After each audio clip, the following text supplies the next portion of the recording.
Hey guys, my name is Titus and welcome to Draw Near Moment. It's that moment of the week where we draw near to Christ together. And this week I have a message for members of the church. So if that's you, listen up. I'm going to ask you a question that could change everything for your church and for you. But before we do that, let's talk about a question that we normally ask. And it normally begins with the word what. What should we do next? What kind of events should we have? What kind of music should we have? Maybe what Bible translation should our church center around? What? And now, listen, it may sound like an innocent word, but this word can take you down a rabbit hole that could hold your church back in a massive, massive way. And it's not that this word is such a terrible word or that those questions aren't good questions, but really it's that the focus around that question is all wrong. There's a better question. It's a more simple question. And it's a piercing question when you hear it. And it's simply, why? Why are we here? Why do we do what we do? Why does this church or this ministry exist? Why? You see, here's the thing that I've noticed is that if you let your church get guided by what's, then you're always chasing the opinions of the people around you. But when you surround yourself with the question, why, it's that time that you open up your church to beyond its walls and to reach out into the community, because then you come out with something like this, something that's bigger, something that's more powerful than, what should we do on Thursday? It's, why are we here? Well, we're here to reach this community. It's more powerful, it's more passionate, it's more uniting, and it brings more fuel to the fire. Now let's take a look at a story that will help illustrate this idea. Now, one of my favorite characters in the Bible is named Nehemiah. Now, Nehemiah was an incredible leader. If you're a leader in any sense of the word, you need to study Nehemiah because he was the man when it came to leadership. And he stepped into an impossible situation. He stepped into a group of people that had lost hope, that were beaten down, and had pretty much lost everything. Now, the Israel people were basically they were in shambles. They were a wreck. And a bunch of things had happened and put them into these horrible, horrible circumstances to where they lost all their hope. And anytime they would rebuild and they would try to get life kind of back to normal, these marauders would just kind of come through. I don't know if I said that word right, but they would just come through and they would still kill, destroy, and just plunder and just take all the stuff and leave. And this kept happening over and over and over.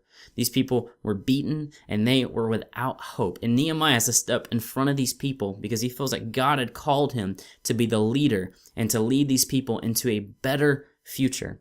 And so it's with that he steps up in front of them to lead them and say something that will unite them and bring about a fire that he can lead these people with. Now it says right here, and it says, then I said to them, you see the trouble we are in. Jerusalem lies in ruins, and its gates have been burned with fire. Come, let us rebuild the wall of Jerusalem, and we will no longer be in disgrace. Now this may seem like a simple idea, and it may not even quite make sense, like walls, disgrace, but here's the thing. This was something that spoke to the heart of every single person there, because one thing was the security. They needed a wall to keep their people secure and protected, but at the same time, there was a bigger idea. Now that was more of a what, but this was a why. This was something bigger, and the why is always supposed to guide the what.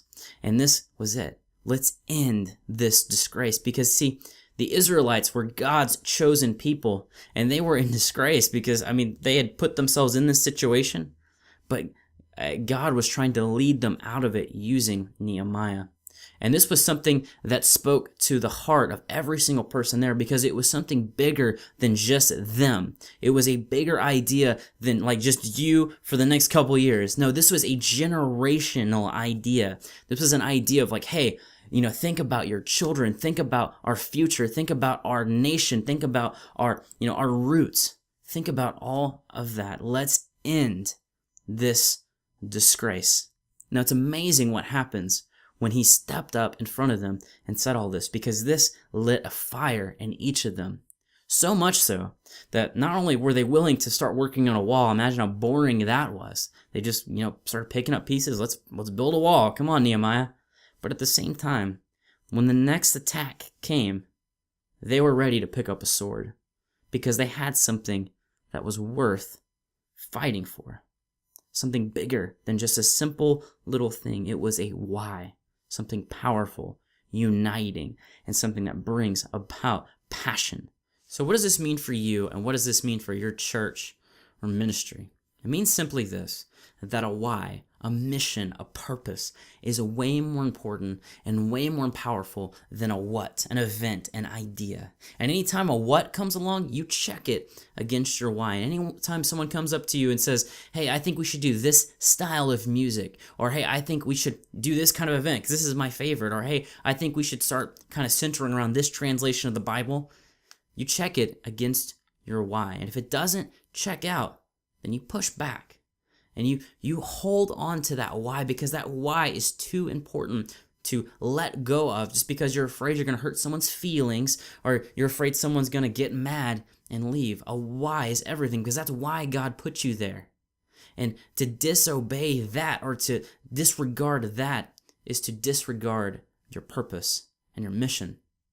See, here's the problem. Too many churches nowadays are in an identity crisis. There was a day when they were planted that they understood this. They understood that their church was there to reach the community. But as time went on, they actually started to reach the community, and their doors started filling up and their seats started filling up. And they decided, you know what? We have a lot of people here now. Let's start catering to the people in the room and stop worrying so much about the community, even though that's kind of what got them there to begin with. And here's the truth about that is anyone who gets this, that kind of activity by a church, leaves a bitter taste in their mouth, and they leave and they go find a church that gets that it's about the community and not about the people inside of the church itself.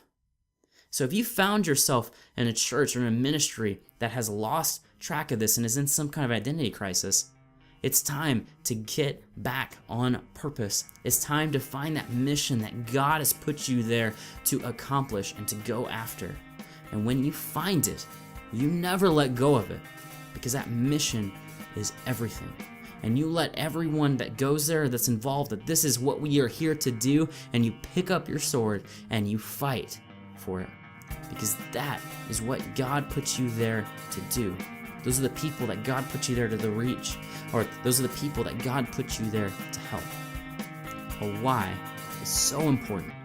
Do not let it go for anything. Hey guys, thank you so much for watching this episode of Draw Near Moment. I hope that it was helpful. And listen, if you're one of those churches or you're part of one of those churches that are in an identity crisis, then you need to get this message into as many hands as possible. So do me a solid and kind of spread the word about this. And I hope that it will spark a fire in the church communities out there. Also, do me another solid. Hit that subscribe button below, and that'll keep you in the loop of everything that I do. I do this show every Wednesday, and if you found this one helpful, you'll probably find all of them helpful, or at least some in the future. Anyway, so that'll do me a huge favor. Also, follow me on Twitter, and then I'll keep you in the loop with everything that I am doing. Again, thank you so much for joining me, and I will see you next week for another episode. See you then.